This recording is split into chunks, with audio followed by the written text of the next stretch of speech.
ऐसे गुरुकुल में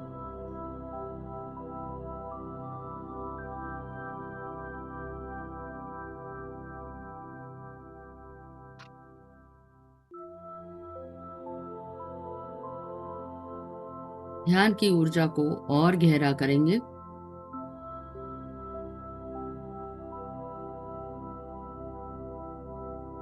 और महसूस करेंगे कि आज हम एक गुरुकुल में गए हैं। गुरु के सानिध्य में बैठकर आज ध्यान करेंगे।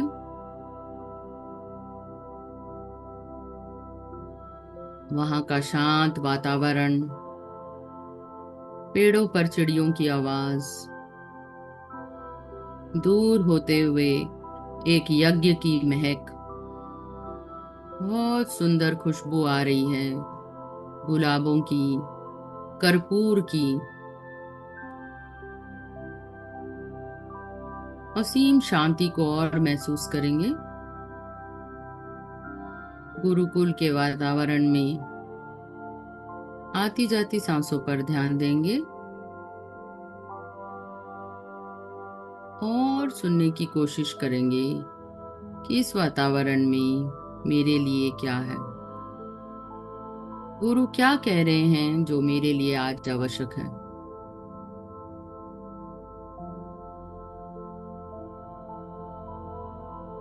हर आती सांस और जाती सांस पर ध्यान देंगे।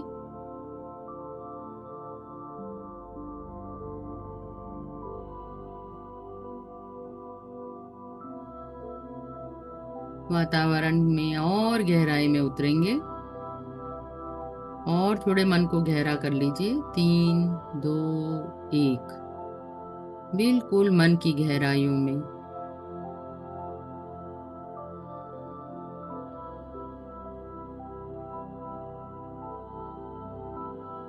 सांसों पे ध्यान।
ध्यान सांसों पे देंगे।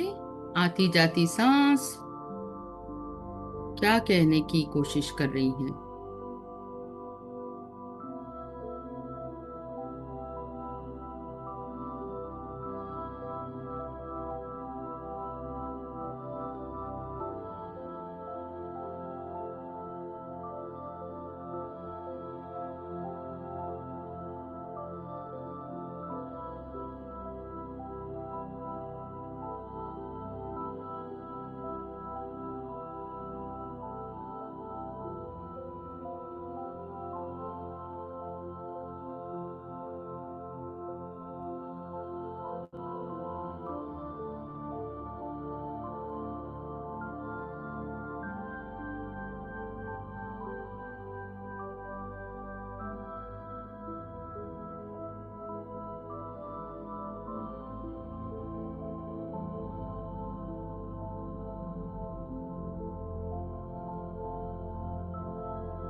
धीरे धीरे चेतना को लौटा के लेके लाएंगे और अब आभार प्रकट करेंगे। अंकिता, म्यूजिक थोड़ा कम कर दो। आभार प्रकट करेंगे आप। जिस भी देवी देवता में आप विश्वास करते थे उनका सभी का आभार प्रकट करेंगे। अपने माता पिता का, गुरुजनों का आभार प्रकट करेंगे। ब्रह्म ऋषि पत्री जी का कोटि कोटि धन्यवाद करेंगे। भगवान बुद्ध का धन्यवाद करेंगे। और इस गोल्डन पिरामिड या पीली ऊर्जा वाले पिरामिड का धन्यवाद करेंगे। सूर्य चंद्रमा नवग्रह का धन्यवाद करेंगे। जितनी भी वस्तुएं आज हमारे पास है उन सभी का धन्यवाद, सभी रिश्तों का धन्यवाद करते हुए अपने दोनों हाथों के लॉक्स को खोल के आंखों पर रखेंगे। 5, 4, 3, 2, 1। वो सभी लोग ताली मारो।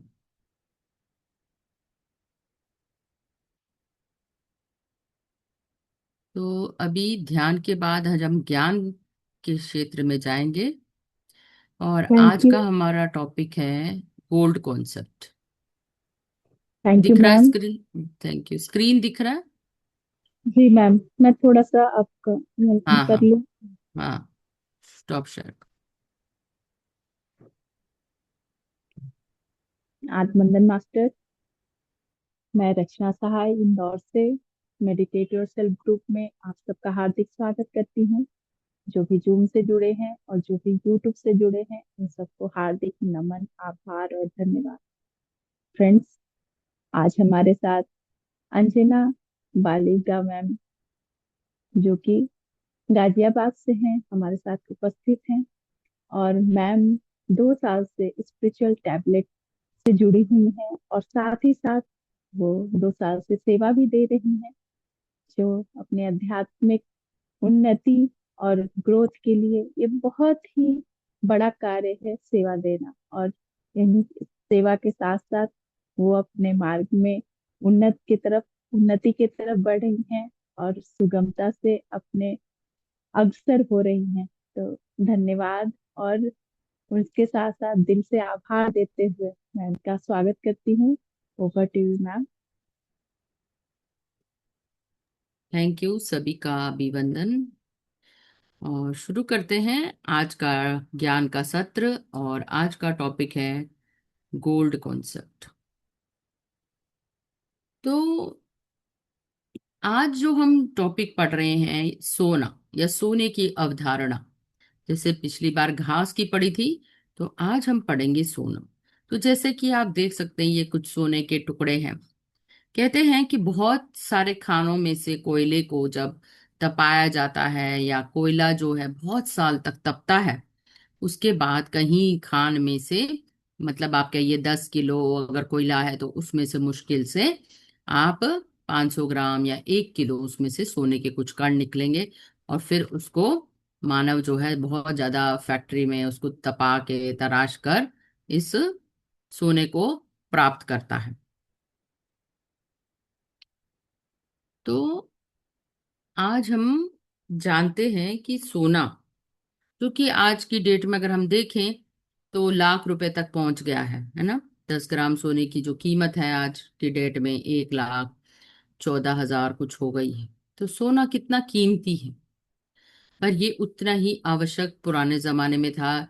जब हमारे पूर्वज रहते थे तो वो इस गोल्ड को यानी कि सोने को बहुत महत्वता देते थे।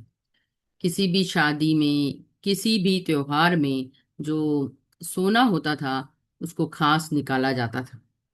जैसे कि सोने का प्रभाव अगर आप देखें तो दक्षिण भारत में सबसे ज्यादा देखा गया है। मंदिर में मूर्तियों में असली सोना चढ़ाया जाता है। मूर्तियों के जो आभूषण हैं वो सारे सोने से बनाए जाते हैं। भारी से भारी आभूषण भगवान तिरुपति को आज भी चढ़ाए जाते हैं। तो चाहे उनका हाथ का वो कंगन हो या गले का हार हो या सर का मुकुट हो, अधिक से अधिक चीजों में सोने का उपयोग हुआ है। तो ये सोना आखिर क्या है? अगर हम आज एक परिवार को देखें, अगर उसको कभी जिंदगी में सोने खरीदना भी होगा जैसे कि आज की कीमत है, तो क्या वो अपनी एक आमदनी से सोने को खरीद पाएगा? तो ये तो हमें सोचना भी बहुत दूर लगता है कि हम एकदम 1 लाख रुपए एक सैलरी से इकट्ठा कर पाए। तो एक व्यक्ति जो है वो क्या करता है, अगर उसे मान लो कुछ सोने का बनवाना है या सोने की चीज भी खरीदनी है, तो वो थोड़ी थोड़ी आमदनी को अलग से रखेगा। तो हर महीने अगर वो थोड़ी थोड़ी रकम निकालेगा, तो कम से कम 6 महीने में या 1 साल में उसके पास इतना धन होगा पर्याप्त कि वो सोने को खरीद सकता है। तो यानी कि सोना कितना कीमती है कि हम उसको एक बार में नहीं खरीद सकते। तो उसके लिए हमें बहुत प्रयत्न करना पड़ेगा, बहुत मेहनत करनी पड़ेगी। और जब हमारी सैलरी आएगी, उस सैलरी में से हम थोड़ा थोड़ा हिस्सा उसको निकाल कर सेविंग में डालेंगे। और जब वो सेविंग जो जमा पूंजी है, जब हमारे पास एकत्र हो जाएगी, तब हम उस सोने को खरीद पाएंगे। तो यानी इसको अर्जित करना भी उतना ही मुश्किल है। तो हम ये क्यों अवधारणा पढ़ रहे हैं? तो इसी से रिलेटेड है ये। अब हम इसी सोने के ऊपर आते हैं। जब एक व्यक्ति ध्यानी बन जाता है और ध्यान करता है, धीरे धीरे वो ध्यान करता है, उसकी ऊर्जा जो है संचित होने लगती है ना। धीरे धीरे ऊर्जा संचित करता जाता है, एक दिन नहीं संचित होती है, उसको महीने, साल, 5 साल, 6 साल मान लीजिए। तो जैसे जैसे वो संचित होगी और उसकी एक दिन जो है वो तीसरी आंख जो है वो खुल जाएगी। ऐसे तीसरी आंख की कहानी अगर आप शिव के बारे में जानते हैं, तो भगवान शिव ने भी बहुत साल तपस्या की। और तपस्या करने के बाद जब उनकी ये आंख खुली, तो उसमें से एक ज्योत निकली, ज्योति का पुंज बनी। ये ज्योति में प्रकाश था। तो ये प्रकाश किस चीज को डिनोट करता है?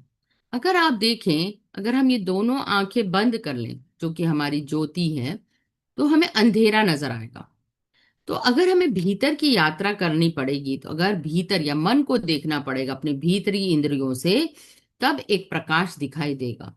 और वो प्रकाश बहुत साल की ऊर्जा को इकट्ठा करने के बाद दिखाई देता है, जिसको हम तीसरी आंख या तीसरा नेत्र भी बोलते हैं। तो ये तीसरी आंख को आज ये सोने की अवधारणा के साथ हम तुलना कर रहे हैं। क्यों? जैसा भी मैंने बताया, अगर एक परिवार के व्यक्ति को सोना खरीदना है, तो उसको काफी मेहनत करनी पड़ेगी और काफी सारा धन संचित करने के बाद ही वो उस सोने को ले पाएगा। इसी तरह एक ध्यानी को भी काफी साल की तपस्या करने के बाद जब ऊर्जा पर्याप्त मात्रा में अर्जित हो जाएगी या संचित हो जाएगी, तो भीतर का जो अंधेरा है वो मिट जाएगा और वो तीसरी आंख के रूप में खुल जाएगी। कोई तीसरी आंख का मतलब नहीं है कि यहाँ पर कोई आंख आ जाएगी। हमारे भीतर जो इंद्रियां हैं, वो ग्रंथि इंद्रियां जो है, पीनियल ग्लैंड जो है, वो जागृत होने के कारण इसी को तीसरी आंख कहा गया है। और इससे आपका जो एनर्जी लेवल है, यानी कि ऊर्जा, वो ज्यादा बढ़ जाएगी। आपका जो ज्ञान है, प्रज्ञा है, वो अंतर अंतर प्रज्ञा वो और जागृत हो जाएगी। और आप को बहुत ज्यादा, कई लोगों को बहुत ज्यादा सर दर्द होता है तीसरी आंख जागृत होने पर। कई लोगों को माइग्रेन की शिकायत रहती है। कई लोगों के मन में बहुत सारा कंफ्यूजन बढ़ जाता है। कई लोग बहुत दूर की चीजों को देख पाते। तो सबकी यात्रा अलग अलग है इस तीसरी आंख को लेकर, और इसके अनुभव भी अलग अलग है। पर एक बात तो सत्य है कि आप बहुत ज्यादा जागरूक हो जाते हैं। और एक ध्यानी की दृष्टि से देखें, तो आपके पास एक अतेंद्रिय यानी अधिक शक्ति आ जाती है, जिससे कि आप मन के द्वारों में जैसे एस्ट्रल ट्रैवल अधिक कर पाएंगे, या आप सूक्ष्म यात्रा अधिक कर पाएंगे। आपको बहुत ज्यादा सपने आने लगेंगे और सपनों में कुछ पूर्वाभास भी हो सकता है। तो ये कई लोगों की धारणा है कि तीसरी आंख मिलने से वो बहुत ज्यादा ज्ञानी हो जाते हैं, ऐसा कुछ देख पाते हैं जो दूसरे लोग नहीं देख पाते। वो दूसरे को आभास कर पा लेते हैं कि ये व्यक्ति सही है या नहीं है, ये व्यक्ति गलत काम कर लेता है, दूसरों के मन को पढ़ पाते हैं बेहतर तरीके से। तो ये सब कुछ न कुछ इसके थर्ड आई के पावर्स हैं। तो हम इस अवधारणा को क्यों पढ़ रहे हैं कि तो जैसे कि गोल्ड कितना कीमती है, उसी तरह इसको अर्जित करना उतना ही कठिन है। इसी तरह हमारी तीसरी आंख को भी हम एक दिन में जागृत नहीं कर सकते। हमें काफी साल ध्यान करके, प्रयत्न करके ही ये जागृत होती है। तो यहाँ पर हम इस तुलना से कि अर्जित कैसे करें, तो अर्जित जो है, इसको गोल्ड की तरह अर्जित करते हैं, धीरे धीरे धीरे समय लेते हुए, और ये अर्जित हो जाती है। अब कई लोगों को ऐसा लगता है कि जब आपकी तीसरी आंख खुल जाती है तो आपके पास एक आध्यात्मिक पावर, आध्यात्मिक शक्ति आ जाती है। तो इससे बहुत सारे कार्य आपके सुचारू रूप से चलने लगते हैं। आपको लगता है कि मेरा जीवन जो है एकदम सुचारू रूप से चल रहा है, या बहुत ज्यादा उसमें मैजिक, यानी कि आपको लगेगा कि बहुत ज्यादा मिरेकल्स हो रहे हैं मेरे साथ। तो ये तीसरी आंख। कई लोगों को बहुत सारे नंबर दिखाई देते हैं, 1 1 1, 4 4 4, 3 3 3। ये भी एक तीसरी आंख के कुछ न कुछ अनुभव है, जो उनको लगता है कि जो वो ब्रह्मांड की कुछ ऊर्जाओं के साथ कनेक्ट हो रहे हैं, या कुछ शक्तियां उनको मदद कर रहे हैं। तो ये सारी धीरे धीरे आपके पास उजागर होते रहते हैं टाइम टू टाइम, आध्यात्मिक। कुछ लोगों को, जैसे कि आपने देखा होगा, बिना किताब खोले ही किताब के अंदर का ज्ञान पता चल जाता है। आंखें बंद होने के बावजूद भी वो हाथ में रखी हुई चीज का रंग बता पाते हैं। तो ये सब इसी अतीन्द्रियों का जादू है। तो हमें इस पावर को कभी भी मिस यूज नहीं करना चाहिए। जैसे कि आपको वो शक्ति मिल गई तो आप उससे किसी को ट्रीटमेंट देने लग जाएं, या ऐसे ऐसे आपको, आपका ज्ञान वो आपकी आध्यात्मिक उन्नति के लिए मिला है। आप उसको अपने आध्यात्मिक उन्नति तक ही रखें और दूसरों पे ना लागू करें। क्योंकि जब आप इस शक्ति से दूसरों को ठीक करने लग जाते हैं तो आप उसके कर्मों में एक तरह से बाधक बनते हैं। ठीक है। ये तो थी इस स्वर्ण की अवधारणा का एक भाग, कि हम इसको संचित कैसे करते हैं, गोल्ड को हम इकट्ठा कैसे करते हैं। ये थी कि थर्ड आई पावर जागृत कैसे होता है, कि बहुत सालों की मेहनत और बहुत सालों की ध्यान और तपस्या के बाद ये जागृत होती है। अब इसी का दूसरा पार्ट है कि हम इसको खर्च कैसे करते हैं। अगर हम आलू टमाटर लेना हो, या घर का राशन लेना हो, तो हम क्या करेंगे, सैलरी में से उसको पैसों से खरीदेंगे। ये कभी नहीं होगा कि हम सोना लेके बाजार में जाके आलू टमाटर खरीद रहे हैं। तो हम सोना इकट्ठा करते ही क्यों हैं? तो जीवन में जैसे कि जीवन चल रहा है, तो बहुत सारी चीजें बहुत महंगाई के स्तर पर हैं। सबसे पहले आता है हमारे अपने बच्चे। हमारे बच्चों का जो एजुकेशन है आज की डेट में बहुत ही महंगा है। यानी अगर हमें किसी एक बच्चे को इंजीनियर या डॉक्टर बनाना है तो काफी लाखों का खर्चा है। इसलिए व्यक्ति स्वर्ण को एकत्रित करता आया है, ताकि उसको कभी भी अपने बच्चों के एजुकेशन के लिए कुछ खर्चा करना पड़े तो वो इस स्वर्ण को गिरवी रख सकता है, या स्वर्ण के बदले पैसे लेकर अपने बच्चों का एजुकेशन करा सकता है। तो इसलिए हम इमरजेंसी पर्पस में भी हम यूज कर सकते हैं। हमारा मान लो कोई व्यक्ति विशेष या हमारा नियर एंड डियर वन बीमार पड़ जाए, उसे हमें हॉस्पिटल ले जाना पड़े, तो हॉस्पिटल में भी काफी लाखों का खर्चा हो जाता है। अगर हमें वहां पर किसी के प्राण बचाने हो, तब भी हम इस गोल्ड को मार्केट में बेचकर पर्याप्त मात्रा में धन लेकर उसका इलाज करा सकते हैं। तो ये इसलिए हम इसको संचित करते हैं कि हमारे पास काफी पर्याप्त मात्रा में इमरजेंसी फंड हो, या हम अपने बच्चों के विद्यालय पे उसको खर्च करें। और तीसरा क्या है, जब भी हमें अपने बच्चों की शादी करनी होती है, तो बहुत पुरातन काल से ये प्रथा चली आई है, तो हम अपने बच्चों को उनको स्वर्ण आभूषण देते हैं। तो इसलिए भी हम, अगर लड़की हुई तो उन उसका शादी का खर्चा और कुछ आभूषण खरीदने के लिए भी हम गहने को खर्च करते हैं। तो यहाँ पर ये अवधारणा ये बताती है कि हम इसको बहुत ही सोच समझकर खर्च करते हैं। इसको ना तो राशन में खर्च करते हैं, ना आलू प्याज खरीदने में खर्च करते हैं। तो हम बहुत बेसिक चीजों पर इसको खर्च नहीं करते। हमारे पास कोई वो जेन्युइन रीजन होगा तो ही हम सोने को खर्च करेंगे। इसी तरह आपके पास जो तीसरी नेत्र का अगर आपको पावर मिलती है, तो उसको आपको वाइजली खर्च करना चाहिए, ना कि कोई बेसिक चीजों पे आप इसको खर्च करें, क्योंकि इसको इकट्ठा करने में जितना समय लगता है उतना उसको व्यय करने में ना व्यर्थ बिताएं।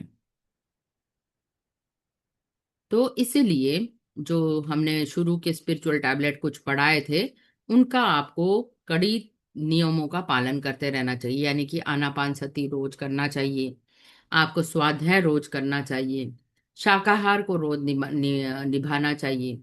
और शाकाहार के साथ आता है मिताहार, यानी कि अपने पांच इंद्रियों से आप क्या भोजन ग्रहण कर रहे हैं उसका भी पालन करना चाहिए। तो जब आप ये सब संचित कर लेते हैं, ये सब चीजों पर काम करने लगते हैं, यानी ध्यान, शाकाहार जगत, पिरामिड पावर, तो धीरे धीरे करते ही आपकी पास भी थर्ड आई पावर होगी। ठीक है। तो थर्ड आई की पावर से आप किसी को हील नहीं करेंगे, भले ही आपके पास उसका ज्ञान हो, तो आप उसको मोड़ कर उसको किसी न किसी तरीके से उस व्यक्ति को कहानी के रूप में वो ज्ञान दे सकते हैं, परंतु उसको हील ना करें। तो इसीलिए कहा गया है कि सोना आप प्राप्त कर सकते हैं, पर बहुत मुश्किल से प्राप्त होता है सोना। आपको काफी सारी सैलरी लगा के इसको प्राप्त करना पड़ता है। तो अगर आपके पास गोल्ड आ भी गया, तो इसको आप बहुत सोच समझ के वाइजली, यानी अपनी बुद्धिमत्ता का उपयोग करते हुए उसको खर्च करें, ना कि जुए या इन सब चीजों में खर्च करें। और अगर आपको इन्वेस्टमेंट करना भी है, तो आपको इसको बुद्धिमत्ता के साथ खर्चना पड़ेगा। ठीक है। तो कभी भी जो है उसको जुए या इन सब लत जो है इन सब से दूर रखें, और इसको बहुत इमरजेंसी सिचुएशन में या बच्चों की शादी में या बच्चों की पढ़ाई में अवश्य लगाएं। ठीक है। अब आपके पास मान लीजिए ये थर्ड आई पावर जागृत भी हो गई, तो अब इसका क्या करें? तो इसका मतलब ये नहीं है कि हम उसमें ध्यान करना छोड़ दें, पर ध्यान जरूर करें, क्योंकि इसी से इसको बल मिलता है, इसी से इसको शक्ति मिलती है। ठीक है। तो इसके बाद अगर आपने ध्यान करना छोड़ दिया, तो ये पावर भी धीरे धीरे आपकी क्षीण हो जाएगी और वो खत्म हो जाएगी। तो जैसे कहते हैं ना, हम एक अपना ब्लड शुगर जैसे होता है, डायबिटीज होता है, हम उसकी दवाई जरूर खाते हैं कि हमें उसको मेंटेन करना होता है उस लेवल को शरीर में। तो इसी तरह जब आपके पास कोई शक्ति आपके पास है, तो उस शक्ति को भी आपको मेंटेन करना आना चाहिए। तो जो प्रक्रिया आप पहले करते थे वही प्रक्रिया आप जारी रखेंगे, और इसको और थोड़ा सा शक्ति के थ्रू देखने शक्ति देंगे उसको। तो इसलिए आध्यात्मिक सेवा, इसलिए सेवा करना बहुत इंपॉर्टेंट है। अगर आप सेवा नहीं करेंगे, तो जो भी आपको मिला है पर्याप्त में, वो पावर जो है धीरे धीरे क्षीण हो जाएगी। तो इसलिए आपका हमेशा ये प्रयास होना चाहिए कि मैं ध्यान भी करूं, ज्ञान भी लूं, स्वाध्याय भी करूं और ज्ञान को बांटूं भी। तो जितने ज्यादा आप लोगों को ध्यान सिखाते हैं, आप दूसरे की आत्मा के उद्धार के लिए काम कर रहे हैं। और अगर आपके पास अधिक मात्रा में बहुत सारा धन संचित हो जाए, तो आप इसको किस तरह सेवा में देंगे? जहां पर ध्यानी लोग जुड़े हैं वहां पिरामिड बन रहा है, वहां पिरामिड में दे सकते हैं। उनकी लाइब्रेरी के लिए कुछ किताबें दे सकते हैं, उनको पैसे दे सकते हैं, कुछ ध्यान का मटेरियल प्रिंट करने के लिए, पब्लिशिंग के लिए दे सकते हैं। यही आध्यात्मिक सेवा का सही व्यय है, पैसे का सही व्यय है। तो जो भी पिरामिड बनवा रहा है उनकी सहायता करें, धन देकर, परिश्रम देकर, जो आपकी क्षमता हो आप उसको उस रूप में दान में दें। आप किताब लिखने में उनकी सहायता कर सकते हैं, अगर कोई ध्यानी उनके पास पैसे नहीं है किताब छपवाने के लिए, वहां पर भी आप मदद कर सकते हैं। परंतु ये ध्यान रहे कि जो भी आप पैसा दे रहे हैं वो अध्यात्म के प्रगति के लिए हो, है ना। तो जितना ज्यादा आप सेवा देते हैं, आपकी प्रापंचिक दुनिया में उतने ही कष्ट जो हैं धीरे धीरे दूर हो जाते हैं। जहां आपकी आध्यात्मिक जीवन बैलेंस होने लगता है, मटेरियलिस्टिक बेनिफिट यानी कि प्रापंचिक दुनिया में आपको स्वतः ही भगवान आपके सारे दुख दूर करके आपको अच्छा स्वास्थ्य, अच्छे पैसे, अच्छी सैलरी और अच्छे मुकाम तक, सक्सेस लेवल तक पहुंचा देता है। तो ये कुछ स्वर्ण के आभूषण हैं।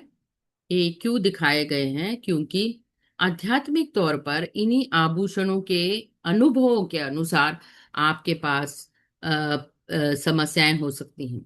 मान लीजिए आपकी गले की चेन है, यानी अगर आप विशुद्धि चक्र का सही उपयोग नहीं कर रहे तो आपको सपने में गले का कोई ये आभूषण आ सकता है, आपको नेकलेस हार दिख सकता है, या नेकलेस का गुम होना आपको अनुभव में आ सकता है, या रियलिटी में आपका अगर कोई हार चेन गुम हो गया तो यानी कि आप अपने थॉट पावर का या विशुद्धि चक्र का जो स्पीच पावर है उसका आप सही उपयोग नहीं कर रहे।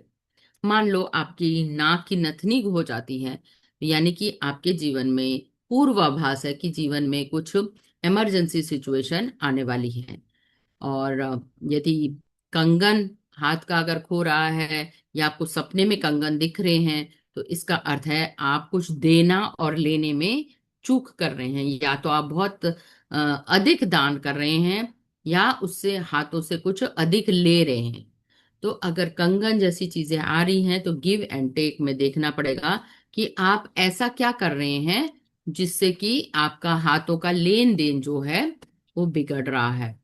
तो हर बॉडी पार्ट का, हर एक शरीर के अंग का जो आभूषण है वो आध्यात्मिक दृष्टि से कुछ ना कुछ आपको संकेत दे रहे होते हैं। तो, तो इसीलिए यहाँ पर ये आभूषण दिखाए गए हैं। अगर पैरों में कोई चीज है, आभूषण आपने पहन रखे हैं और वो खो रहा है तो आप गलत दिशा में जा रहे हैं, आपको दिशा बदलने की जरूरत है। तो इसलिए हर एक आभूषण में एक ज्ञान छुपा हुआ है। तो ये थी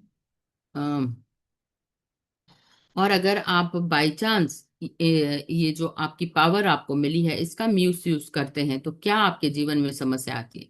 तो कई लोगों को होता है जैसे लकवा मार गया या उनको न्यूरोलॉजिकल डिसऑर्डर्स आए हैं, तो इसका मतलब है कि वो कहीं ना कहीं इस पावर का मिसयूज कर रहे हैं, अपनी वाणी का मिसयूज कर रहे हैं, या अपने थर्ड आई को किसी को हील कर रहे हैं, उनकी बीमारी दूर करने में उसकी पावर को लगा रहे हैं।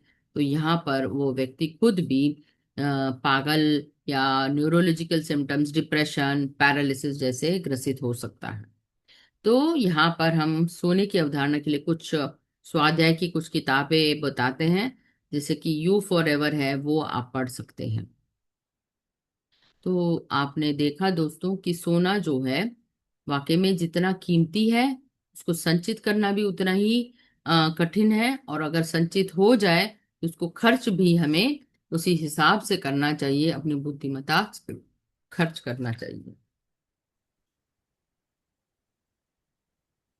तो आपके कोई प्रश्न है तो आप पूछ सकते हैं। थैंक छोटा सा यू। कॉन्सेप्ट है पर बहुत गहराई में इसका अर्थ है। बहुत बहुत धन्यवाद मैम, वाकई में बहुत सरल शब्दों में आपने बताया कि हम अपने दिव्य चक्षु को कैसे जागृत कर सकते हैं। तो जिस तरीके से सोने को से रिलेट करके आपने बताया कि उसे हम एक साथ नहीं खरीद सकते, उसके लिए हमें मेहनत करनी पड़ती है, उसके लिए हमें धन संचय करना पड़ता है।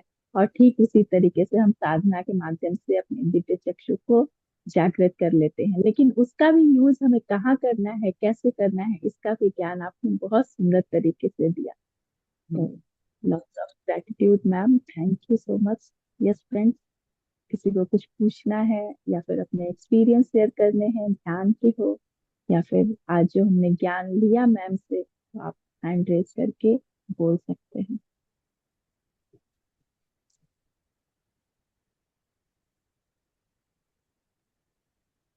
Thank you ma'am. टॉपिक तो सच में बहुत अच्छा था, छोटा सा था लेकिन बहुत अच्छे तरीके से आपने बताया। मैम मेरा एक बार सवाल है, जैसे हमारी थर्ड आई एक्टिव होती है या थर्ड आई मतलब एक्टिवेशन का कोई प्रोसेस या कुछ समझ में आता है क्या, लाइक नहीं, इंट्यूशन से स्ट्रांग होना? वो इसका भाग है, इंट्यूशन स्ट्रांग हो जाता है, पर सबके अलग अलग अनुभव हैं। तो मैं अगर आपको बताऊं फिर आप कहोगे मेरी तो जागृत नहीं हुई, इसलिए हम यहाँ पर इस चीज की चर्चा नहीं करते कि कैसे जागृत होगी, क्योंकि सबका जागृत होने का समय अलग है, सबकी जागृत होने के तरीके अलग हैं। और अगर मैं कुछ बता भी दूं तो फिर आप एक कंपैरेटिव मोड में आ जाते हैं और फिर ये सोचते हैं मैम ने ये बताया था, मैम ने वो बताया था। तो मैं नहीं चाहती कि आप भी कोई धारणा बना के चलें अपने मन में या अपने जीवन में कि मुझे ऐसा प्रयत्न करना पड़ेगा तब मेरी ये तीसरे अंग जागृत होगी। तो इसलिए कोई नियम ना फॉलो करें और ना ही किसी की बात को सुना अनसुना करें। इसलिए आप अपना सिर्फ ध्यान करते रहें। जब इसको जागृत होना होगा तो ये स्वतः ही जागृत हो जाएगी, और जब आपको इसकी पावर मिल जाएगी आपको स्वतः ही ज्ञान हो जाएगा कि मेरी ये तेंद्रियां जागृत हो गई हैं। तो मैं नहीं चाहती कि आप एक धारणा बना के उस थर्ड आई के पीछे पड़ जाएं। तो स्वतः जी ही हो जाएगी, आपको खुद लगेगा कि हाँ मेरी पावर जागृत हो गई। हम्म, भीतर की मन की आंखों से आप दूर तक देख पाएंगे, आपकी इंट्यूशन जागृत हो जाएगी। जैसे मैंने बहुत सारे बताए, कई लोगों को सपने ज्यादा आएंगे, कई लोगों को बहुत ज्यादा सर दर्द होगा, कई माइग्रेन होता, किसी को कुछ भी नहीं होता। तो अलग अलग लोगों के अलग अलग अनुभव हैं। आप पीएमसी पे जाके थर्ड आई के अनुभव पढ़ सकते हैं। तो बहुत व्यक्ति विशेष, बहुत तरह से लोग इस थर्ड आई को एक्सप्लेन करते हैं।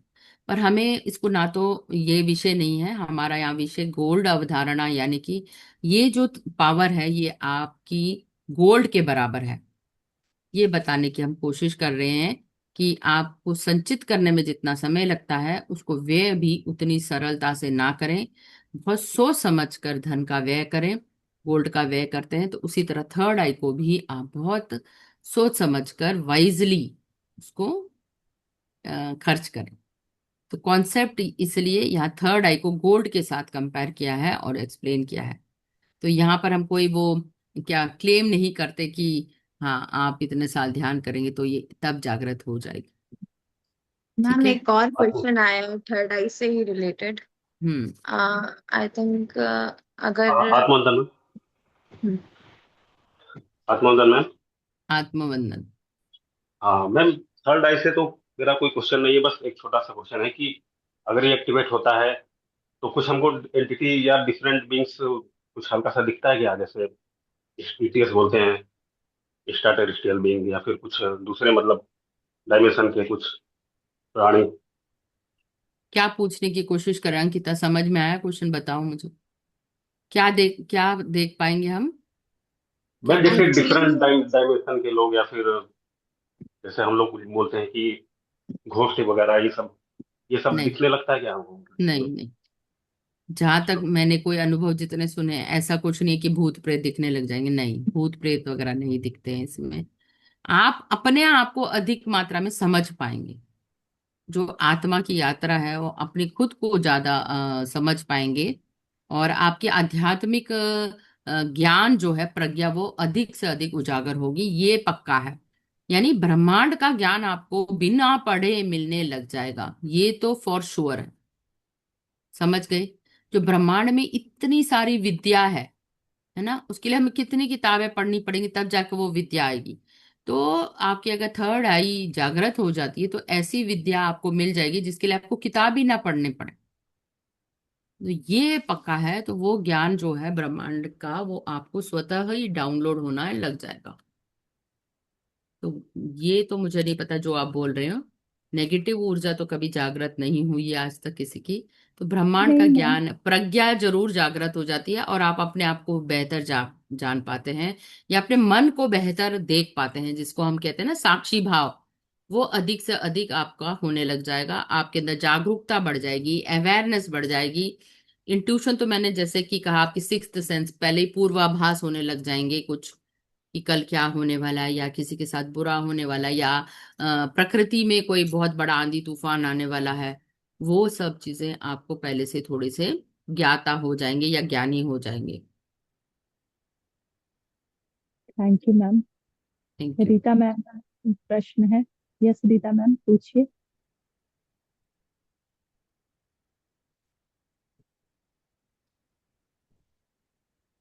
माइक माइक ऑन कर लीजिए तो मुझे सुनाई देगा। अगर ब्लूटूथ आप डाला है तो निकाल लीजिए। हाँ बताइए। अब आवाज आ रही है मैम? हाँ अब आ रही, अब आ रही, बोलिए। आत्मबंधन मैम। हम्म। मैम आज जो है मेरा, मैं अनुभव बता रही हूँ अपना जो है, तो 2.5 महीने पहले का ही बता रही हूँ मैम। जो हम्म। आज सोने मतलब गोल्ड के जो है टूटने का बताई हैं। वो बार बार मैं देखती थी मैम ना, स्वप्न में जो है कि मेरा मंगलसूत्र मतलब कहीं खो जाता है या गिर जाता है या टूट जा रहा है। 2-3 बार इस तरह से हुआ। मुझे नहीं समझ में आ रहा था कि आखिर ये क्या बताना चाह रहा है, क्यों टूट रहा है, मुझे बिल्कुल नहीं समझ में आ रहा था। हम्म। मैम आज मुझे समझ में आ गया। Thank you. Thank you ma'am, thank you. Thank you. ठीक है। तो आप अपने जो स्पीच पावर है यानी कि वाणी का सदुपयोग करने को बता रहा है। ठीक है। या जैसे गर्दन होती है ना, गर्दन क्या है, यहाँ वहां घूमती है, तो सिर्फ हम इधर आजू और बाजू का देख पाते हैं। तो कोई भी चीज का जैसे हमें लाइफ में कभी बहुत डिसीजन भी लेना हो, तो कहते हैं चारों ओर का निरीक्षण करके, मतलब चारों दिशाओं का निरीक्षण करके उसके ऊपर हमें डिसीजन लेना चाहिए। यानी कोई समस्या है तो उस समस्या को चारों दिशाओं से मूल्यांकन करिए। ठीक है। तो ये भी है, जब भी आपके जीवन में समस्या आए तो ऊपरी तौर पे उसके लिए निर्णय ना लेकर बहुत सोच विचार से उसके ऊपर निर्णय लिया जाए। ये भी होता है। गर्दन या नेक का जो होता है कि 360 डिग्री व्यू देखें, मतलब ऊपर से देखें। अगर आप यहाँ पर खड़े होकर ना रोड के किनारे खड़े होकर देखेंगी, तो आपको ये आता हुआ व्यक्ति दिखाई देगा और जाता हुआ व्यक्ति दिखाई देगा। तो यदि आप उसी को ही पहाड़ के ऊपर से देखने की कोशिश करेंगे, उसी सड़क को, तो आपको पूरा चारों ओर का दृश्य नजर आएगा। है ना। एक पंछी की तरह बाज की नजर आप रखेंगे तो पूरा चित्रण नजर आएगा। तो कभी भी एक तरफा ज्ञान लेकर कभी भी डिसाइड ना करें। तो जब भी नेक के ऑर्नामेंट्स का भी कुछ भी होता है तो ये आता है कि थोड़ा सा सतर्क होके चारों चीजों का मतलब एक ओवरऑल व्यू लेकर, कि इससे मुझे क्या लाभ होगा, इससे मुझे क्या हानि होगी, ये क्यों ऐसा बोल रहा है, इससे इसको क्या लाभ है। तो पूरे तरीके से आंखें खुली और कान खुली होके सारा इंफॉर्मेशन कलेक्ट करके फिर आप निर्णय लें। ये भी इसका मतलब हो सकता है नेक ऑर्नामेंट्स का। ठीक है। Thank thank you ma'am. Gupta ji, thank you. Gupta ji भी कुछ कहना चाहती हैं। Atmavandan ma'am, thank you. मेरा ये वही था सवाल जो रीता मैम का था। मेरा अच्छा। चैन जो है ना वो खो गया है। हम्म। उससे मतलब जो था वो आपने बताया, हाँ। सही बताया। मेरा तो खो चुका है मैम रियली में, तो मैं क्या सोचूं? आप कुछ क्यों? मत सोचिए। जो चीजें हो गया है, नेगेटिव एक्सपीरियंस हुआ आपके साथ, तो वो अब आप उसको पॉजिटिव डायरेक्शन में सोचिए कि आगे मैं जो अध्यात्म का जो सेवा दूंगी वो चारों दिशाओं में सेवा देने की कोशिश करें। तो जो चला गया वो तो आपको प्राप्त नहीं हो सकता, पर आध्यात्मिक सेवा देने से आपके पास दोबारा जो है पैसा शीघ्र संचित हो जाएगा, तो आप उसको दोबारा खरीद पाएंगे। ओके। ठीक है। जी जी, थैंक यू मैम। ध्यान करते रहिए तो ध्यान की ऊर्जा से वो चेन के मतलब इक्वलेंट कोई चीज आपको मिल जाएगी शीघ्र ही। ओके। सेवा दीजिए ध्यान में, तो जो चीजें खो गई खो गई, जो चीजें खोनी थी वो खोनी थी, और प्राप्त भी हो सकती हैं। नया खरीद सकते हैं ना। वो नया खोआ चेन। है, पता नहीं कहाँ गया वो नहीं पता मैम। कोई छीना नहीं, कोई कुछ नहीं। घर में में ही, घर ही में कि कहाँ है मतलब मिल ही नहीं रहा है। ठीक है। ऐसे नहीं तो कोई मतलब छीन लिया चाहे कुछ ध्यान वापस ले गया। करेंगी, उसी पर ध्यान करेंगी कि वो चीज मुझे, कोई भी चीज मिल रही है तो अगर वो कहीं घर में ही है तो वो जरूर प्राप्त हो जाएगी। ओके। बहुत लोगों को एक एक साल के बाद भी उनके आभूषण मिले हैं। ऐसा नहीं है। तो उससे अब कुछ जैसे फिजिकल मतलब कुछ प्रॉब्लम होता है मेरी क्या एक मैम? फॉरेन फ्रेंड थी, वो मुझसे पूछ रही थी मेरी ना ये डायमंड की रिंग खो गई है, तो क्या वो मुझे मिलेगी। मैंने कहा हाँ, आभास तो ऐसा हो रहा है कि आपको वो मिलेगी। बहुत ढूंढा, उसने नहीं मिला। और जब वो इंडिया के लिए आ रही थी या कोई बाहर कंट्री के लिए जा रही, तब वो पैकिंग कर रही थी, तब जब उसने सारा मतलब अलमारी में से कोई सामान निकाला होगा, तो एक साल बाद उसको वो रिंग मिली, और एक साल बाद उसने वो मैसेज डाला कि मुझे मेरी वो डायमंड की रिंग मिल गई है। तो ऐसा अगर तो घर में मैम रखी ये हुई चीज होती क्वेश्चन, है, जब चीजें ओझल हो जाती हैं तो भगवान पर छोड़ देना चाहिए। अगर उसको प्राप्त हो और आपको मिलना होगा जो आपकी है, तो वो जरूर मिलती है। तो समय मैम पर। ये क्वेश्चन मैं इसलिए पूछ रही थी ना कि क्या इससे कुछ फिजिकल मतलब प्रॉब्लम भी आता है क्या नहीं, ज्वेलरी फिजिकल खोने से? नहीं, प्रॉब्लम नहीं आता। नहीं, कुछ कोई मेंटेनेंस प्रॉब्लम कुछ नहीं नहीं आती। है। Okay, thank you ma'am. Thank thank you Pushpa ji, thank you ma'am. Yes friends, और किसी को कुछ शेयर करना है, अपने ध्यान के एक्सपीरियंस भी शेयर कर सकते हैं फ्रेंड्स। अगर किसी का कोई एक्सपीरियंस नहीं है तो मैं आज का एक्सपीरियंस अपना शेयर करना चाहूंगी मैम। जरूर। जब आप ध्यान करा रहे थे तो जब आपने बोला कि अपने गुरु से मैसेज लीजिए, उस समय मैंने पितामह पत्री सर को देखा और सर ने मुझे एक पेड़ की तरफ इशारा किया कि देखो वो फल देखो। और वहाँ आलू बुखारे की तरह उसमें कोई भी पत्ते नहीं थे, लेकिन जगह जगह वो रेड कलर का फ्रूट दिखा मुझे। और विद इन सेकेंड वो फिर वो सीन गायब हो गया। तो मुझे बहुत अच्छा लगा। फिर आपने जब सांसों का बोला, तो जैसे गरम सीमेंट का जैसे कोई रास्ता बन रहा हो और उस पे जैसे पानी डालते हैं तो कैसे वेपर क्या होता है कि उड़ जाता है, वैसा दिखता है। लेकिन कभी कभी हमने जो वो वाटर जो फाउंटेन होता है उसमें कैसे है कि एक साथ म्यूजिक के साथ सारे जगह से वाटर मतलब निकलता है। उस तरीके का मैंने सीन देखा, यही था। अच्छा, तो आपके घर में कोई गुस्से वाला है या आप खुद गुस्सा करती हैं? नहीं मैम, ऐसा कुछ है? कोई तो भी वो गुस्से वाला नहीं, और नहीं है। सभी ध्यान से जुड़े हुए हैं। ठीक है, फिर तो अच्छी बात है। क्योंकि अगर लाल फल दिखा तो कम से कम वो जो ऊर्जा है वो आपके पैशन को डिनोट करती है ना। या आप गुस्सा है या गुस्से को जैसे शांत करना होता है तो पानी डाल दिया जाता है जैसे, तो वो भी डिनोट करता है कि गुस्सा शांत करने के लिए आप पानी पियेंगे तो गुस्सा शांत हो सकता है। और फिर आप लाल फल जो है शायद आप उस जगह पर जाएं। ठीक है, शायद आगे आने वाले टाइम पे कोई ऐसी जगह पे जाएं जहां पे आपको यही फल दोबारा दिखाई दे। ठीक है, तो कई बार जो है उसका संकेत वहीं जाकर मिलता है या आगे भविष्य में उसका राज छुपा होता है। तो जरूर है कि आप ऐसी जगह पे जा रहे हैं जहाँ पेड़ पे लाल फल लग रहे हो। ये भी हो हम्म, सकता। ठीक है, बहुत अच्छा था। और बहुत मतलब जब इस तरह का ध्यान कराए तो वाकई में गुरु आकर कोई ना कोई संदेश अपने शिष्यों को जरूर देते हैं। ठीक है, बहुत थैंक अच्छा यू। मैम अनुभव, मेरा थैंक एक यू। एक क्वेश्चन और है मैम। ध्यान में मुझे मैम जो है बहते हुए झरना या पानी या कुछ गिरते हुए स्वाध्याय, दिखता। स्वाध्याय करिए। जब भी अच्छा। आपको ध्यान में पानी के अनुभव आने लगे यानी कि किताबी ज्ञान लेने की आवश्यकता है। कोई ना कोई आपको किताब ऐसी मिलेगी जिसमें कोई ज्ञान छुपा है, वो लेने की जरूरत है। तो भगवान आपके सामने कोई ना कोई ऐसी किताब प्रकट करेगा। आपको उसका ज्ञान लेने के लिए आपको स्वाध्याय करना पड़ेगा। ठीक है। Thank you ma'am. Thank you. Thank you. Thank you. Thank you ma'am, deep gratitude ma'am. Thank you. Thank you.